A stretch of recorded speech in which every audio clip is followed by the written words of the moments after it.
Assalamualaikum students, I am Afshan Ishtiaq, your online teacher for the subject of chemistry.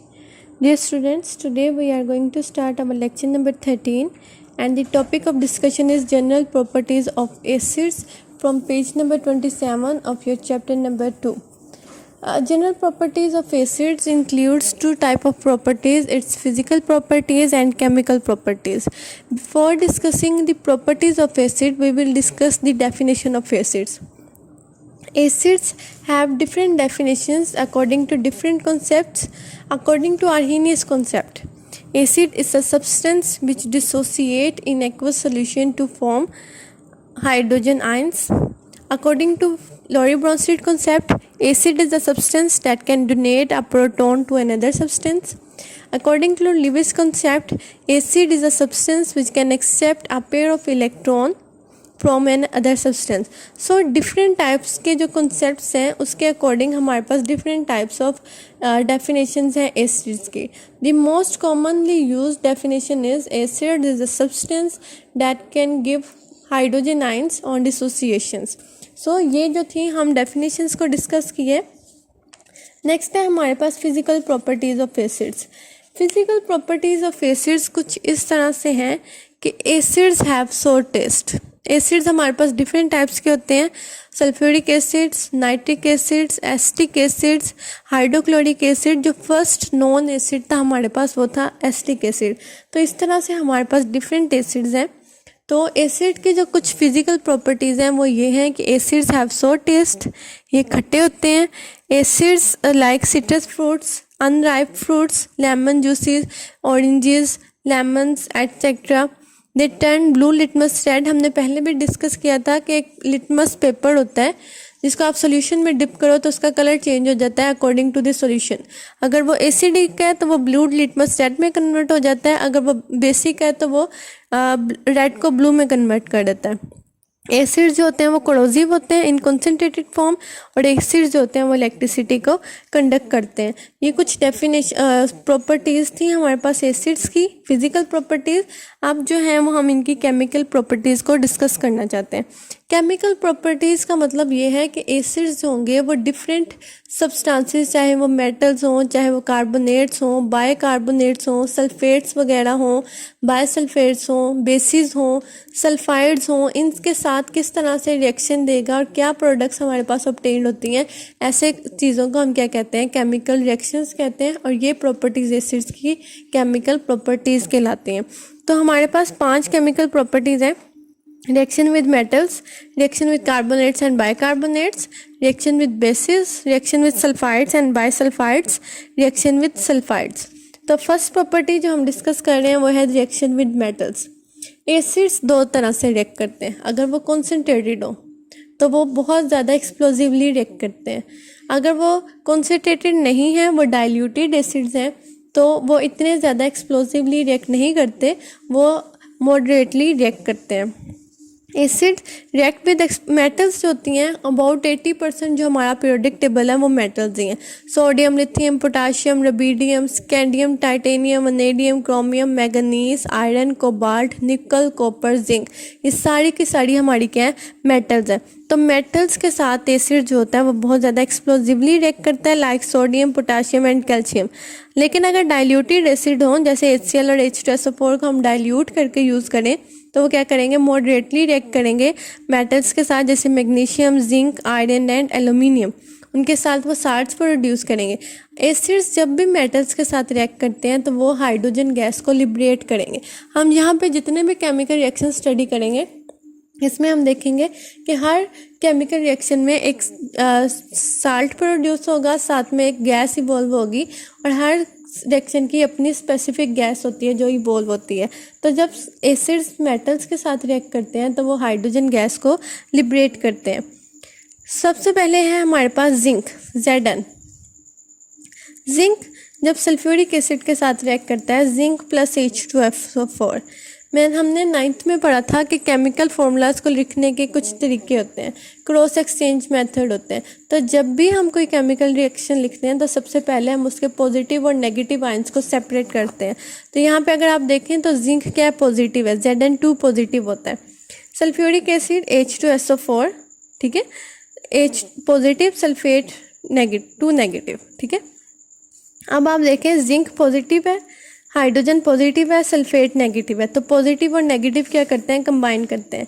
Cross exchange method करवाएंगे, zinc +2 sulphate -2, तो +2 और -2 क्या हो जाएंगे, एक दूसरे के साथ कैंसिल हो जाएंगे, इनके ऊपर कोई चार्ज अपीयर नहीं होगा। ये क्या बना देंगे, ZnSO4, साथ में हाइड्रोजन गैस क्या होगी, वो लिबरेट हो जाएगी। आप देखें कितनी सिंपल इक्वेशन है कि दो चीज़ों को कंबाइन करने से ऑटोमेटिकली हाइड्रोजन गैस जो है वो लिबरेट हो रही है। साथ में एल्यूमिनियम, सेकेंड रिएक्शन में एल्यूमिनियम प्लस हाइड्रोक्लोरिक एसिड, वो क्या बनाते हैं, एल्यूमिनियम का चार्ज होता है Al+3, valency Al+3, hydrogen +1, chlorine -1। तो पॉजिटिव और नेगेटिव ने कंबाइन करना है, एल्यूमिनियम पॉजिटिव है और क्लोरीन नेगेटिव है, तो क्रॉस एक्सचेंज मेथड होगा, एल्यूमिनियम का +3 क्लोरीन के नीचे चला जाएगा और क्लोरीन का 1 जो होगा वो एल्यूमिनियम के नीचे जाके वो क्या बना देंगे, AlCl3, साथ में हाइड्रोजन गैस जो है वो लिबरेट होगी। फिर हम क्या करेंगे, इस इक्वेशन को बैलेंस कर लेंगे। तो यहाँ से हमने क्या किया हुआ है, देखा है कि मेटल्स के साथ एसिड्स कैसे रिएक्ट करते हैं और कौन सी गैस इवॉल्व होती है। ये हमारा क्या था, फर्स्ट रिएक्शन था। नेक्स्ट सेकेंड रिएक्शन है हमारा reaction with carbonates and bicarbonates. Carbonates और बाइकार्बोनेट्स के रिएक्शंस को डिस्कस करने से पहले हम थोड़ा सा ओवरव्यू लेंगे कि ये होते क्या। हमारे पास एक एलिमेंट होता है कार्बन, ठीक है, जिसका सिंबल होता है C। जब कार्बन ऑक्सीजन के साथ मिलते हैं, एक सिंगल ऑक्सीजन का एटम होता है तो वो बनाता है कार्बन मोनोऑक्साइड। जब 2 ऑक्सीजन के एटम लगते हैं तो बनाता है कार्बन डाइऑक्साइड। ठीक है, single oxygen carbon monoxide, double oxygen carbon dioxide, triple oxygen CO3, उसे हम कहते हैं कार्बोनेट। ठीक है, कार्बोनेट में 3 ऑक्सीजन होते हैं। बाइकार्बोनेट कहते हैं जब किसी भी कंपाउंड के अंदर हाइड्रोजन आ जाएगा तो उससे हम क्या कह देते हैं, बाइकार्बोनेट। कार्बोनेट क्या था, CO3, उसी CO3 के अंदर जब हम हाइड्रोजन ऐड करें तो वो क्या बना देगा, HCO3 नेगेटिव। तो HCO3 नेगेटिव को हम क्या कहते हैं, बाइकार्बोनेट कहते हैं। तो यहाँ से आपने डिफरेंस याद रखना है। सबसे पहले होता है carbon, number of oxygen atoms पे इनके नेम्स चेंज होते हैं। 1 oxygen carbon monoxide, 2 oxygen carbon dioxide, 3 oxygen carbonate. Carbonate के साथ आप हाइड्रोजन लगा दो तो वो क्या बन जाता है, बाइकार्बोनेट्स। तो जिस तरह का आप यूज़ करोगे एसिड के साथ सब्सटेंस, उसी तरह की गैसेस क्या होती हैं, इवॉल्व होती हैं। अब देखिए हम यहाँ पे कार्बोनेट्स और बाइकार्बोनेट्स यूज़ कर रहे हैं तो ऑब्वियस है कि यहाँ पे कौन सी गैस इवॉल्व होगी, कार्बन डाइऑक्साइड गैस इवॉल्व होगी। Acid reacts with carbonates and bicarbonates to form corresponding salts with the evolution of carbon dioxide gas. CaCO3 + 2 HCl gives CaCl2 plus carbon dioxide plus water. Ca भी positive है, carbonate negative है, hydrogen positive, chlorine negative. तो opposite charges एक दूसरे के साथ combine होंगे, cross exchange method होंगे, हमारे पास कैल्शियम क्लोराइड, कार्बन डाइऑक्साइड और वाटर प्रोड्यूस होंगे। नेक्स्ट है सोडियम बाइकार्बोनेट, सल्फ्यूरिक एसिड के साथ रिएक्ट करेगा, सोडियम सल्फेट बनाएंगे। ठीक है, अब देखें पहले हमने सल्फेट की जो मेटल्स के साथ रिएक्शन करवाया था तो सल्फेट का -2 जिंक के +2 से कैंसिल हो गया था, लेकिन अब सोडियम के ऊपर +1 है, सल्फेट के ऊपर -2 है, तो वो कैंसिल नहीं हुआ, क्रॉस एक्सचेंज होके सल्फेट का -2 सोडियम के नीचे आ गया। तो हमने क्या लिखा है, Na2SO4 plus carbon dioxide plus water. तो ये जो हमारा रिएक्शन था वो किसके साथ था, कार्बोनेट और बाइकार्बोनेट्स के साथ था। नेक्स्ट जो था हमारा रिएक्शन है रिएक्शन विद बेसिस। एसिड्स और बेस जब भी रिएक्ट करते हैं तो वो न्यूट्रलाइजेशन रिएक्शन शो करते हैं। क्यों? क्योंकि उस प्रोसेस में साल्ट और वाटर प्रोड्यूस होता है। Acid react with bases, oxide and hydroxides of metals and ammonium hydroxides to form salts and water. This process is called neutralisation. Oxides कहते हैं जब किसी भी मेटल के साथ सिंपल ऑक्सीजन लगा हो, जैसे CuO, NaO, ठीक है, MgO, ठीक है, BeO। तो जब सिंपल ऑक्सीजन लगा होगा तो उसे हम क्या कहते हैं, ऑक्साइड्स कहते हैं। जब OH ग्रुप लगा होगा, हाइड्रोक्साइड ग्रुप लगा होगा, तो वो हमारी हाइड्रोक्साइड बन जाती है OH की वजह से, NaOH, KOH। तो ये क्या है, हमारे हाइड्रोक्साइड्स हैं। तो जब भी बेस के साथ एसिड रिएक्ट करेगा तो वो साल्ट प्लस वाटर देगा। NaOH plus HCl gives NaCl plus water, CuO plus H2SO4 gives CuSO4 plus water. तो ये हमारा क्या है, न्यूट्रलाइजेशन रिएक्शन है, रिएक्शन विद बेसिस है। तो हमने देखा कि एसिड्स होते हैं वो बेसिस के साथ डिफरेंटली रिएक्ट कर रहे होते हैं। नेक्स्ट है हमारा reaction with sulphides and bisulphides. जैसे हमने कार्बोनेट्स और बाइकार्बोनेट्स को सेपरेट करके देखा था, इसी तरह जो सल्फाइड्स और बाइसल्फाइड्स भी होते हैं वो भी डिफरेंट कंपाउंड से हमारे पास आते हैं। सबसे पहले जो हमारा एलिमेंट होता है वो होता है सल्फ़र।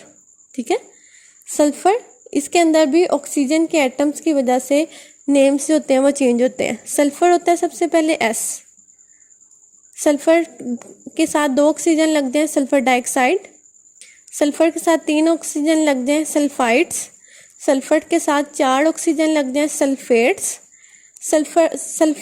सल्फाइड्स के साथ SO3 के साथ H लग जाए बाइसल्फाइड्स HSO3। सल्फाइड्स जो होंगे वो क्या होंगे, हमारे S नेगेटिव होंगे। ठीक है, तो इस तरह से हमारे पास डिफरेंट कंपाउंड्स बन रहे हैं। मैं रिपीट कर रही हूँ, sulphur S, sulphur SO2 sulphur dioxide gas, SO3 sulphide, SO4 sulphate, HSO3 bisulphide, और सल्फाइड्स S नेगेटिव होते हैं जो किसी भी और मेटल्स वगैरह के साथ रिएक्ट करते हैं। तो हमारा जो फोर्थ रिएक्शन है वो है reaction with sulphides and bisulphides. Acids react with sulfides and bisulfides to form salts with the liberation of sulfur dioxide gas।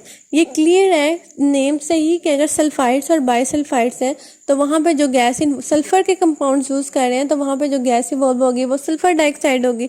Sulphur की गैस इवॉल्व होगी तो सल्फ़र की गैस जो है वो सल्फ़र डाइऑक्साइड गैस इवॉल्व होती है। Calcium sulphate plus hydrochloric acid CaSO3 plus HCl ये रिएक्ट करेंगे। ये सल्फाइड थी, SO3 सल्फाइड थी, calcium sulphide plus HCl react किया, उन्होंने क्या बना दिया, calcium chloride, sulphur dioxide gas evolve होगी, साथ में वाटर की प्रोडक्शन होती है। सेकेंड रिएक्शन में sodium bicarbonate sodium bisulphide reaction करवाता है हाइड्रोजन क्लोराइड के साथ, तो वो क्या देता है, sodium chloride, sulphur dioxide gas evolve होती है, साथ में वाटर की प्रोडक्शन होती है। तो ये हमने रिएक्शन नंबर 4 देखा जिसमें सल्फाइड्स और बाइसल्फाइड्स के साथ हम रिएक्शन करवा रहे थे। जो हमारा लास्ट रिएक्शन है वो है रिएक्शन विद सल्फाइड्स। S के साथ हम रिएक्शन करवा रहे हैं, acid reacts with metal sulphides. Sulphides जो होंगे वो किसी भी मेटल के साथ कंबाइन किए हुए हैं तो वो क्या लिबरेट करेंगी, hydrogen sulphides gas. FeS plus H2SO4 वो क्या प्रोड्यूस करेंगे, FeSO4 plus H2S gas liberate होगी। तो यहाँ से हम अपने फिफ्थ रिएक्शन को देख रहे हैं कि एसिड जब सल्फाइड्स के साथ रिएक्ट हो रही हैं तो वो हाइड्रोजन सल्फाइड गैस प्रोड्यूस हो रही है। तो हमने देखा 5 रिएक्शंस हमने स्टडी किए हैं, तो पांचों के अंदर जो गैसेस इवॉल्व हो रही हैं वो डिफरेंट है। किसी में मेटल्स हैं तो हाइड्रोजन गैस, कार्बोनेट्स हैं तो कार्बन डाइऑक्साइड गैस, सल्फाइड्स हैं तो सल्फर डाइऑक्साइड गैस, सल्फाइड्स हैं तो हाइड्रोजन सल्फाइड गैस। तो हर रिएक्शन की गैस जो होती है वो डिफरेंट होती है। लास्ट में हमें एक टेबल दिया गया हुआ जिसमें हम मिनरल एसिड्स को स्टडी कर रहे हैं। मिनरल एसिड्स जो मेटल्स के साथ जो एसिड्स हैं वो हैं हाइड्रोक्लोरिक एसिड, सल्फ्यूरिक एसिड और नाइट्रिक एसिड। 3 मिनरल एसिड हैं, hydrochloric acid HCl, sulphuric acid H2SO4 and nitric acid HNO3। यहाँ पे हमने अपना इस टॉपिक को कवर किया। तो आपने जो इसकी असाइनमेंट है उस असाइनमेंट के जो क्वेश्चन नंबर 1 to 6 हैं उसको आपने इस लेक्चर के लिए सॉल्व कर लेना। Thank you.